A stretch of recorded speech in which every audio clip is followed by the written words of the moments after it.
Wrestling mindset, wrestling mindset, wrestling mindset. We're back with a great Olympic recap. Olympic week, it only happens once every 4 years. In this case, every 3 years. We're here with Jeff Zanetti, Jake Hunter, and yours truly, Gene Zanetti. Excited to talk about the Olympics. Hey, I got to say, I'm sleep deprived, but I'm not upset about it. I've been going to bed every night at about 1 a.m. and waking up at 5:15 a.m. to watch wrestling for the last 3 or 4 nights. So I've been sleeping on the couch a little bit, but I'm not mad about it. Yeah, tough kids. Yeah, family holidays, Olympics, and kids are about the only reason to lose a bunch of sleep on a weekly basis, but I'll do it once every 4 years. That's right. So let's start with the elephant in the room. What happened to Kyle Dake? What happened?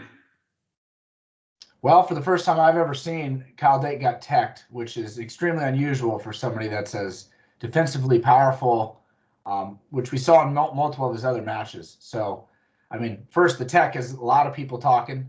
The Belarusian came out of seemingly left field, but then he went out there and beat Chamizo next. So, obviously, a very, very talented stud wrestler to beat somebody like Chamizo that's a couple-time world champ. And the elephant in the room, if you're Jordan Burroughs and you're sitting there calling the match you're announcing, what in the world are you thinking? Watching guys that you beat and guys you lost to then go on and not, pan out in the same way. We're not saying didn't pan out, a bronze medalist. I mean, Kyle Dake. And we know that if he was up another weight, maybe Taylor doesn't have a spot. Being 7-0 against Taylor in all likelihood. And in that case, that opens up another question of what does Dake do in this next quad? I mean, I'm inclined to think, hey, if you're Kyle Dake, go up and wrestle Taylor, because that was a big cut. You didn't see him moving his feet in the first two matches. First two matches barely took any shots. And then the last two really started moving his feet like he was doing against Burroughs. So he looked really good in his last match for the bronze medal against Chamizo. That was like vintage Dake. He actually looked more offensive in that match even than usual. It's just one of those things where I remember Coach Reyna, when we were at Penn, he said that you can't put too much emphasis on any one match. It happens sometimes. Unfortunately, it happened in the Olympics, so the biggest tournament of his life. But I think everyone knows that he's probably capable on another day of beating that opponent, but I'm happy to see that he bounced back strong. I think it just shows another level of mental toughness for Kyle Dake, to be able to, bounce back. That's not an easy thing when you're really there to win a gold medal, and then you got to beat two good opponents to take a bronze medal. Happy to see him bounce back like that. Yeah, I mean, this is why the Olympics is obviously so tough, is even with a low-scoring first-round match, he had a 2-hour weigh-in before he had the Iranian. The Iranian was in excellent position, maybe one of the best positioned wrestlers in the bracket. I mean, that guy did not move and really pushed Kyle Dake, even with a 4-0 score, to really have to wrestle and be on point the whole time, and then to turn around and wrestle the Belarusian, not very long later, within about an hour probably. Definitely sapped his strength, but definitely coming down from 79 kilos to 74, looked like he was a little bit of a different wrestler in that after that 2-hour weigh-in. Yep, a 2-hour weigh-in has a big impact. But when things don't go your way, you get the next best thing, right? And we saw that happen with Dake. It happened with Gilman. Happened with Helen Maroulis. They really bounced back like champions. Gilman, I mean, as close as he could have been to beating the Olympic champ, he looked awesome all tournament. It just came up a little short. So to come back and dominate the next two matches to win a bronze medal, testament to his mental fortitude as well. Yeah, cool thing is that Burroughs knows these guys. So when he's that Iranian, Burroughs knew that was going to be a tough match, that he's real stocky, is going to be tough to move around, tough to get under. So it's interesting hearing him commentate. He might have a career in this. You could tell when he seems very comfortable behind the microphone. You could hear the smile on his face as he's saying it, and you could see him and John Smith. They love wrestling. Maybe that's the next topic, moving right along to John Smith's commentating. Does not care, coaches the guy while he's out there, and he's just people are commenting on that big private text message thread for the women's Olympic team that Terry Steiner wrote, that USA Wrestling said is the #1 Olympic blog right now that I'm a part of. Everyone's going through what are their favorite John Smith quotes, and it's blowing up on Twitter. He's great. Yeah, he's funny. He's a wealth of knowledge, and he's not trying to take on a new career. So I don't think he cares if they don't have him back. So he's speaking pretty candidly out there, and he's funny. He's always a pleasure to listen to. But from time to time, he checks in with Burroughs. If you notice, he's like, "Wouldn't you say, Jordan?" A couple times said, "Wouldn't you say, Jordan?" So they're a great tag team, because you see they really know wrestling. The king of the single leg and the king of the double leg. And man, that guy came to wrestle the Georgian, or the Belarusian rather, and then beating Chamizo. I thought it was just going to be his tournament, but Sadulaev in the finals is just tough. You could see he could scramble, and even 40 seconds left in the match, up 5-0. Remember the mistake the Russian made last year, or the last Olympics, when he lost to Yazdani. The guy had a 6-0 lead. The Russian Gaduev had a 6-0 lead against Yazdani going into the half. Pumped the brakes. Yazdani got a takedown with 30 seconds left to win it. This guy didn't have any of that. He did the opposite of what Gaduev did. 5-0 lead, 40 seconds left, shoots in again and takes him down. So Sadulaev came to wrestle. The other elephant in the room is we know he had a much easier side on the bracket when Chamizo and the Belarusian and Dake are all battling it out up top. But that's how it is. That's the draw. Look at the two guys from, maybe we move right along then into the guys, the domestic wrestling overseas, and that's Bexod and Franklin Gomez, training partners over at Nittany Lions Wrestling Club. How many times have we all been through this, either in a wrestle-off against our best friend, a wrestling club partner, or a teammate, or in our case, wrestling each other for a spot at Penn? I didn't even think about that as I was talking about. I wrestled my other best friend, Marcello, works thus wrestling mindset over at Rutgers, and it's man, you could wrestle with anyone at any time. And now with the domestics. Yep. It was pretty cool to see those guys have success, right? Bexod took a bronze medal. Miles Amin. I mean, what do you guys think about that? So domestic wrestlers having the opportunity to wrestle overseas, getting it done, which is pretty cool to see. What are your thoughts on that? Well, I think, it provides opportunities that are going to make American wrestling denser and more competitive, at the high school and college level. I mean, it's great wrestlers showing that, like, we can place at multiple weights, which, really up until maybe the last few cycles, Russia has traditionally been the exporter of great wrestlers. The Dagestani, right, are obviously heading over to Belarus, like in Dake's weight, and multiple other countries, and seeing success. I think it's good for the U.S. Another one that we didn't mention was Mičić, right? Top seed at 57 kilos. Unfortunately, didn't have the tournament that he would have wanted, I'm sure. But I think it just shows that the high quality of U.S. wrestling, and the fact that we can create that kind of success even with other countries is definitely going to be a good thing for college rooms. I mean, who wouldn't want a Franklin Gomez to be able to come in and roll around with some of your college or your local guys and have success? I think Gomez is on his third Olympics, isn't he? I think so. My thoughts on that is, if you have the opportunity, take it. We were trying to convince our younger brother when he was in Italy studying to be a priest. We're like, you should try out he was training with the Italian national team. Like, you should try out for the Olympics. But he didn't take the bait. He was training partner of Abraham Caneto, just lost to, Snyder dominated him, let's face it. But he was still in the Olympic quarterfinals. And Greg was training. He's going for bronze. He's in the repechage now, so he's got to win two matches to win a bronze medal. So he's still in the hunt too. But yeah, I think it's one of those things, you have the opportunity, you take it, and then, they seized the opportunity. They both look awesome. Really happy for the Amin family. Great family. What's that? Miles Amin, Michigan. Yeah, it's pretty and it's interesting because in the Worlds, Abinader has been wrestling for Lebanon, right? So Michigan actually has 3 guys that in the last couple of years have been wrestling for foreign countries. Miles Amin for San Marino, Mičić for Serbia, and then Abinader for Lebanon. So what's going on up in Michigan, that they're creating these great wrestlers for these other countries? It just speaks to their excellence, but their ability to create champions. Foreign coaches. Take a guy, Sergei Beloglasov in his corner, Miles Amin. You have a foreigner coach, and not just any foreigner coach. We're talking a lot about, like, basically the Willie Mays of modern wrestlers. So, and he's over there. Look at Valentin Kaliko, all the guys he brings over to the New York, New Jersey Regional Training Center. Those guys are going there because you have a great foreign coach. So we need to get around people the best in the world. And I guess the other elephant in the room there, I wasn't even thinking about this, but Nick Suriano, who beat both Mičić and Thomas Gilman. Suriano might have been the best wrestler in our country. Hard to say. Gilman wrestled his butt off. Maybe he doesn't beat him on this day, but maybe he does. And I don't know that he ever beat Gilman, but he's definitely right there. Yeah, I placed him. Yeah, he's definitely right there with him. Yeah, it's crazy. It's crazy when you look at other sports. You see multiple athletes, right? You see track. You see, I think Jamaica swept a certain event. Was it not the 100, maybe the 200 meters, but it's like you have opportunities. And in wrestling, it's 6 weight classes, and that's it. 1 guy per weight, and then there's only 16 wrestlers in each bracket. I'd like to see him do full wrestlebacks. I'd like to see him add more people, more weight classes, because let's face it, sometimes you're just stuck in between a weight class. You know, the James Green syndrome there, right? Yeah. A little bit too big for 65, a little bit too small for 74. And, you know, I think the other thing it points to is I don't think it's a coincidence that we have American wrestlers now wrestling for other countries and we're having more success internationally than we've ever had.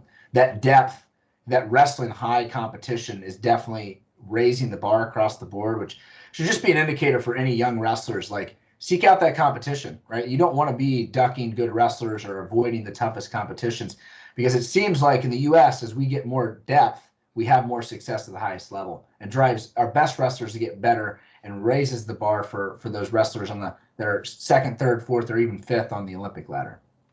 That's right. The Magic Man. We got to go into the Magic Man next. David Taylor, one of our probably all of our favorite wrestlers of all time.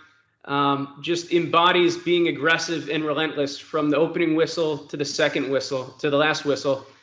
He's awesome. One of my favorite matches. I was going to ask later favorite matches. So I'll go with my favorite matches. I got obviously his Olympic finals, and then we just watched Gabe Stevenson in the finals. That might have topped it. I think I would say that was my favorite match. Gabe Stevenson in the finals. What do you guys have for best matches? And then we'll get back to the Magic Man. I mean, it's hard to not pick either Gable or Taylor for sure. You know, I think I'm going to go with Taylor just because I think all around, you know, he wrestled great. He was offensive the whole match, but it was also a back and forth. Yazdani has proven himself time and time again against some of the very best in the world. Not that the Georgian at 125 wasn't that same quality. He's a stud as well, but I'm going to have to go with Taylor on this one, partly because I've been watching him fight through the ranks to be able to get this opportunity. It was great to see him get to go compete and pull it off, and with a little bit of drama as he wasn't winning the whole match.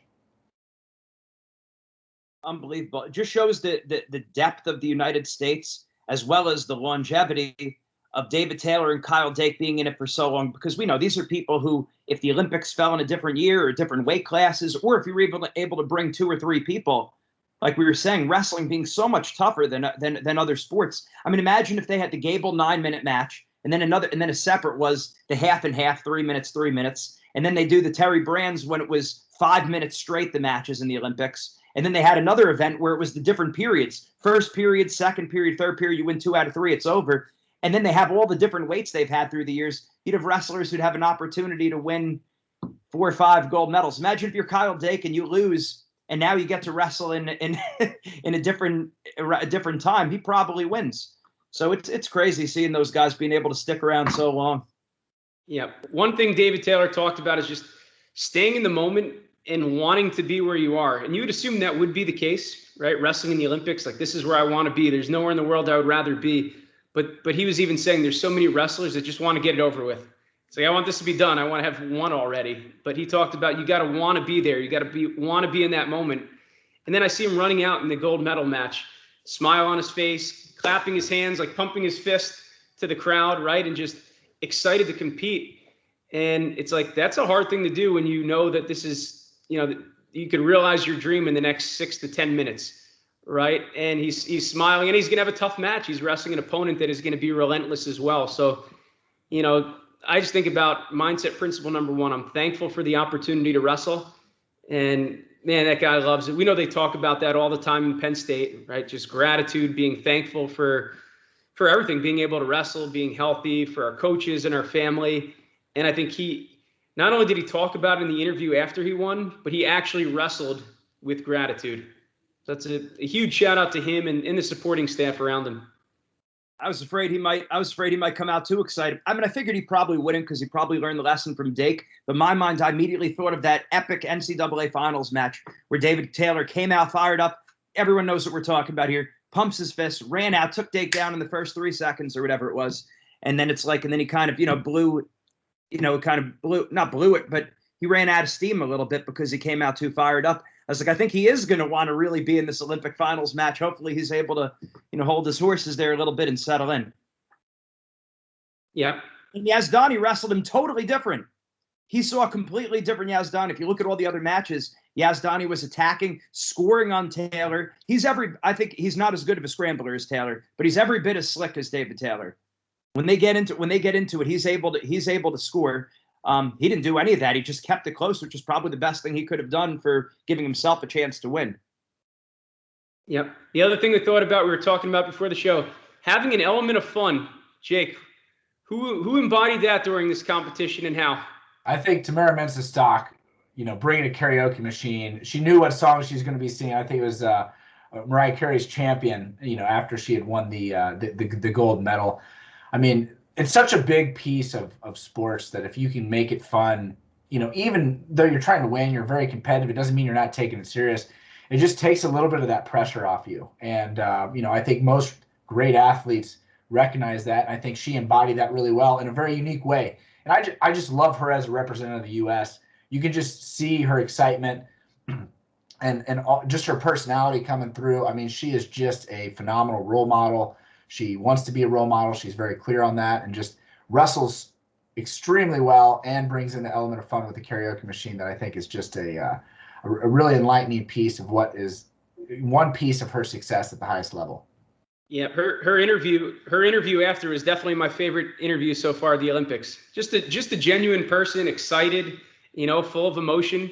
And I loved how she talked about this. They asked her, did you believe in your wildest dreams that you'd ever be an Olympic gold medalist? She's like, yes, 100% yes. And she's not saying it in an arrogant way, but, we all know that to achieve such a big dream, you have to believe it. You got to believe it. It's not just going to fall in your lap. So I think they were trying to set her up to say, no, I could never, fathom this in my wildest dreams. But, she did. She believed it. She said she prayed about it. It was something she knows she was going to have to work hard for. But, you got to see it, believe it, and achieve it, we always say. And that's, I think she definitely she did it.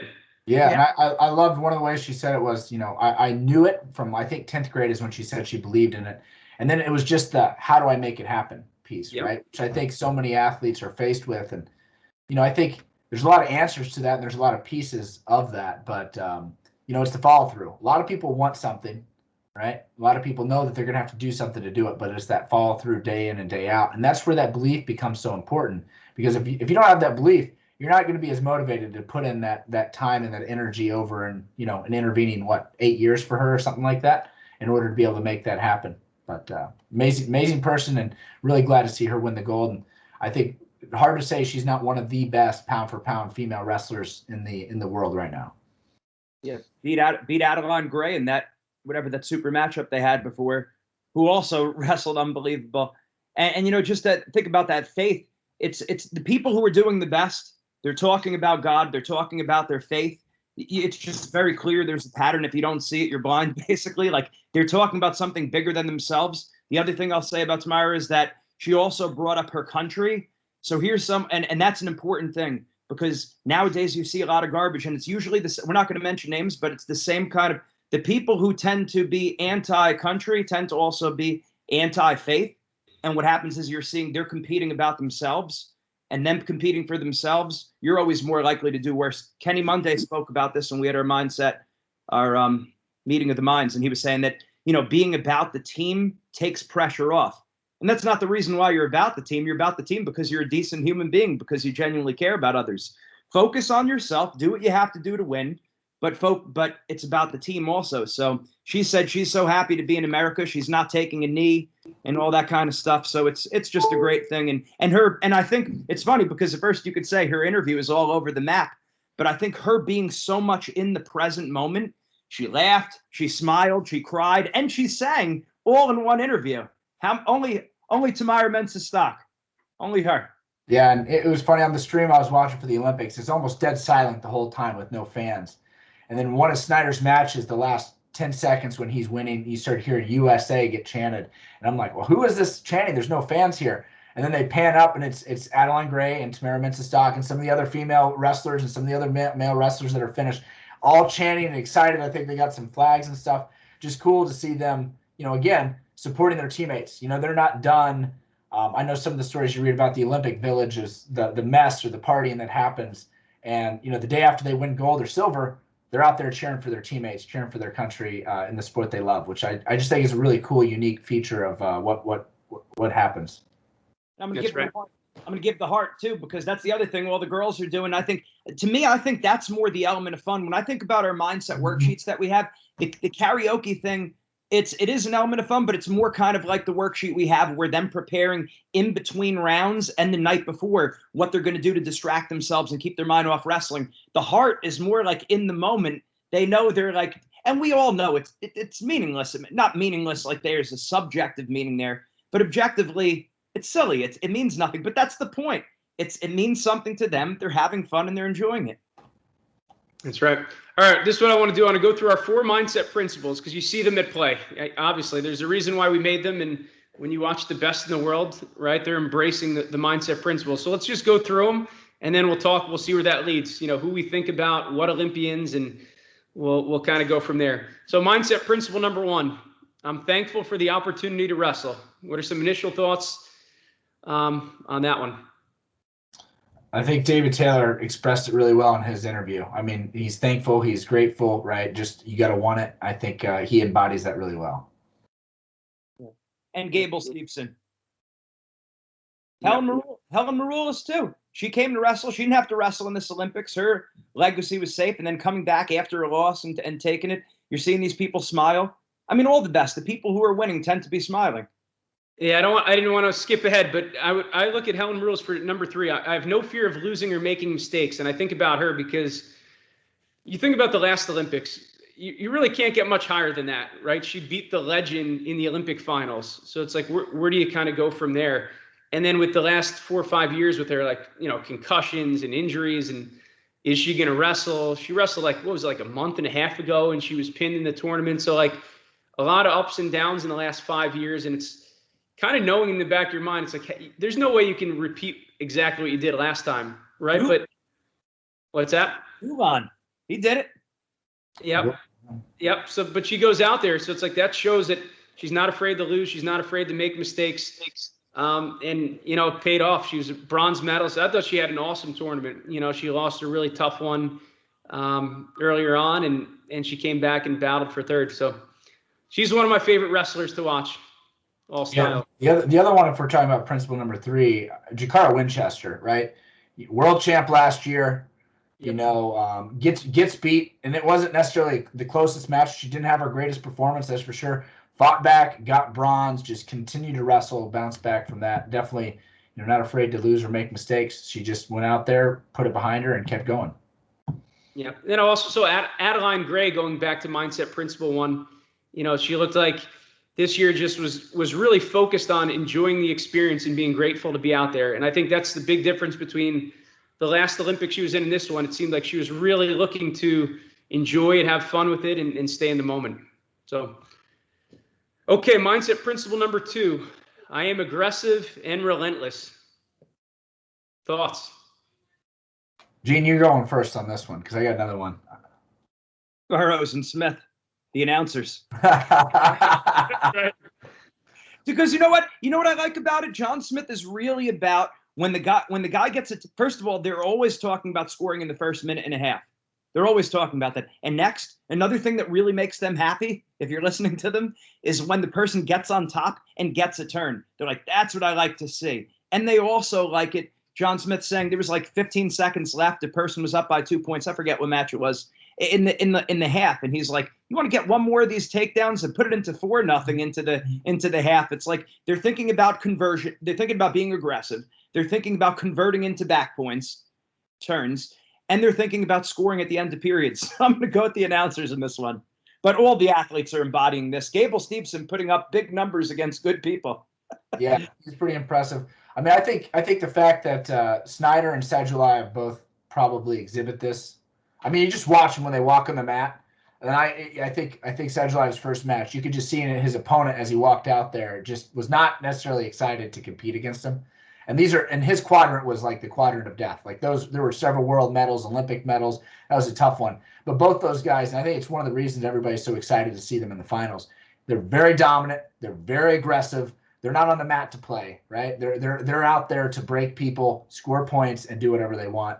But I think we'd be remiss to miss Thomas Gilman with this. That's what I was gonna say. He was He was a man on fire, man. He doesn't look like a fun guy to wrestle. Constant. No, he does not. Constant attack. Even if he's not attacking the leg, he's digging underhooks. He's driving forward.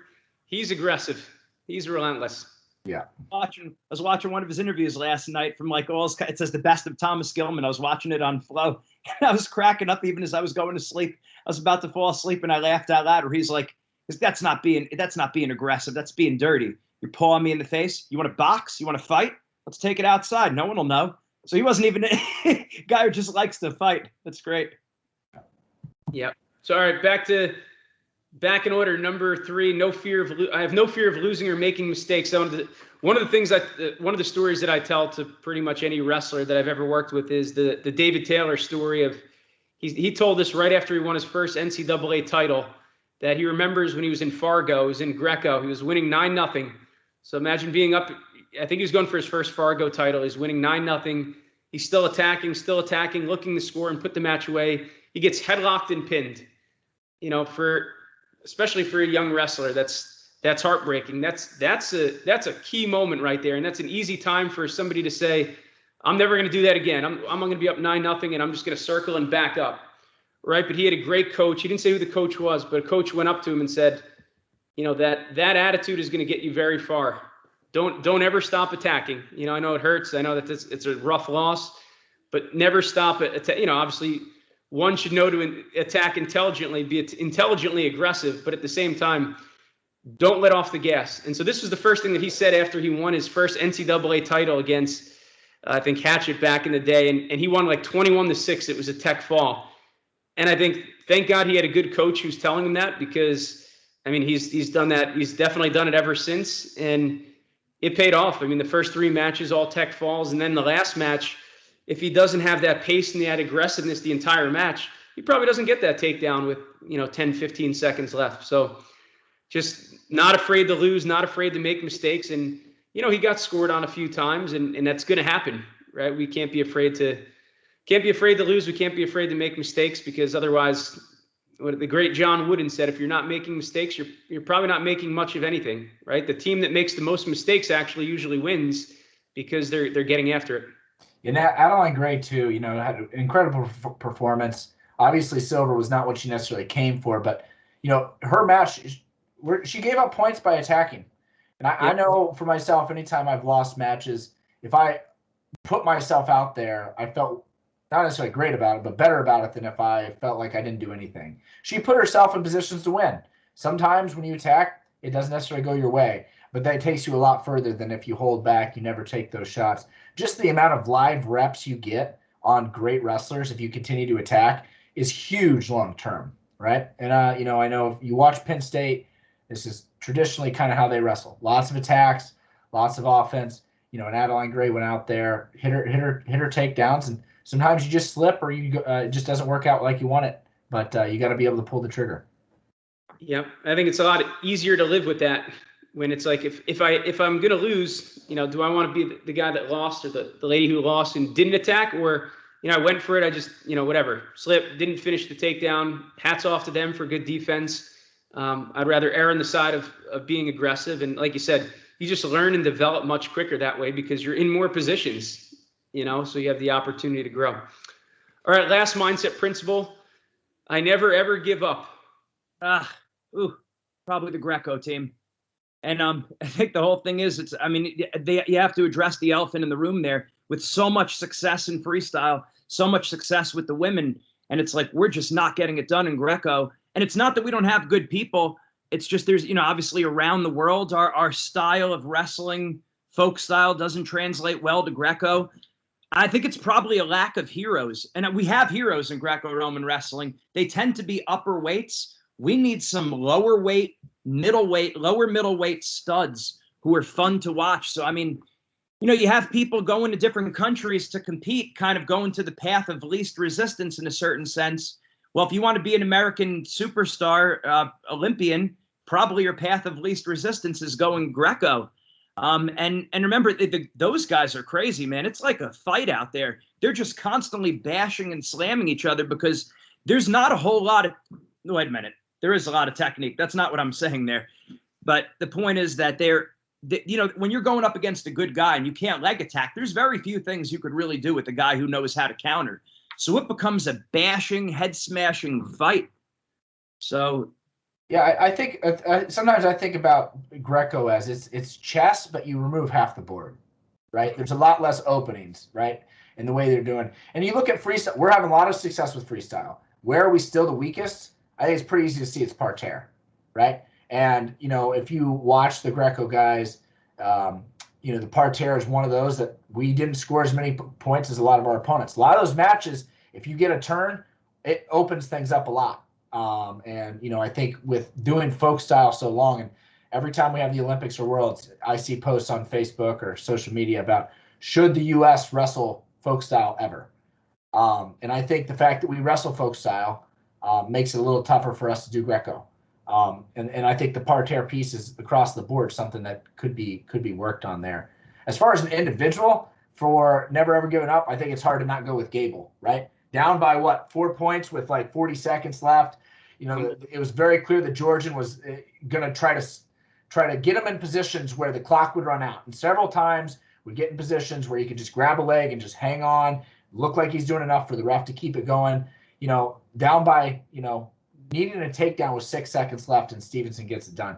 It just super impressive. Just kept his head the whole time. Never panicked. Never worried. Just kept going out there and believing that he could make it happen.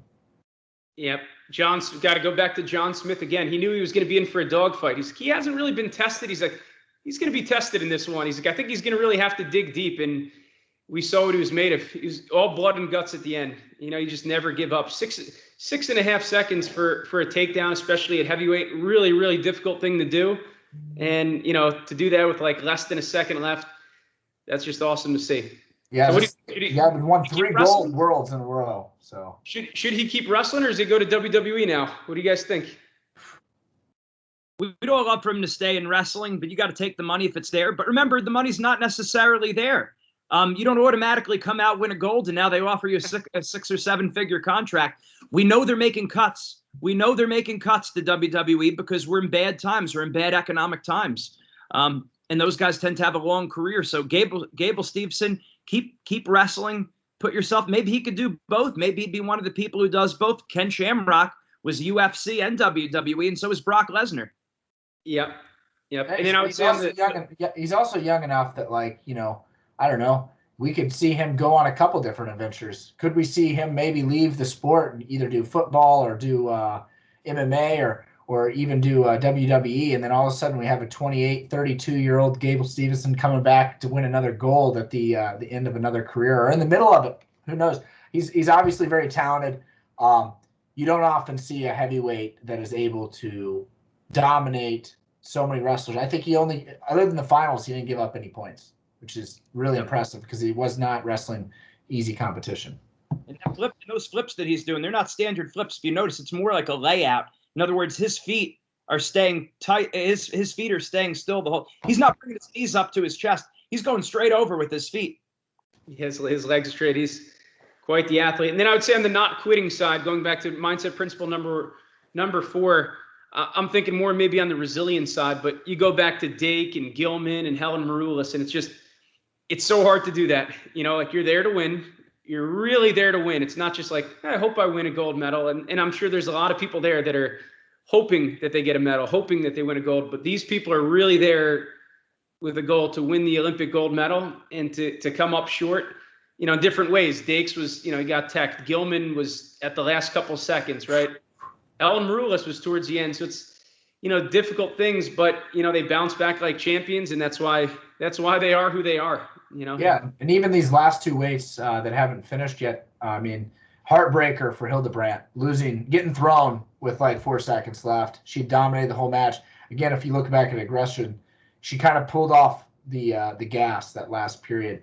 And then, Snyder got pinned against Sadulaev pretty quickly the last time they competed.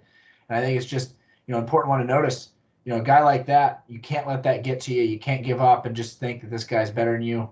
Otherwise, it could break you as a wrestler. I think this is the best Snyder we've ever seen, and I think it's the best Sadulaev. So I'm just excited for the match tomorrow. Yeah, we'll do a separate podcast on that and maybe another recap of the Olympics. What should their mindset be going into this next this Olympic finals, right? I mean, it might come down to that, the unofficial team score, right? There's no official team score, but I think they're pretty close where it may come down to that. What's the mindset going into this match? Or what should the mindset be for both athletes? Do what you do. I mean, you get one go around at the Olympics. So, I mean, of course, you don't do anything stupid, but that's not your primary focus. Can't be doing anything stupid. You know that already. Get to your offense because, anything could happen and it happens in a flash. And the last thing you want to do is look back and say, man, I left something on the table. Go after it and do it. Snyder knows where he's good. Sadulaev knows where he's good. Get out there and make it happen. Yeah, I always think back to Rulon, beating Karelin, decades ago. But, make the match small, right? Wrestle in 15-second increments. Don't focus on the win or the loss. Don't focus on the long match. Focus on 15 seconds, position after position. You even hear it from the coaches. It's pretty cool without the fans. And, I was listening without the broadcasters. You can hear the coaches coaching. And usually what you're hearing, I mean, this is an Olympic level, and you'd think maybe you're getting some intricate stuff. And really it's, hey, hold a stance, win the next position, right? Get to the next score. It's the most basic coaching in the world, which is, what these guys should focus on as they go out there. Keep it small, focus on a spot, focus on the next score, focus on the next position or control tie you're looking for. All right, you heard it from the mindset experts. Let's finish it there. We will recap after Snyder Sadulaev. Hopefully we have some good news. It won't be news for you, but we'll have a good recap of that. And we'll see everyone soon. USA.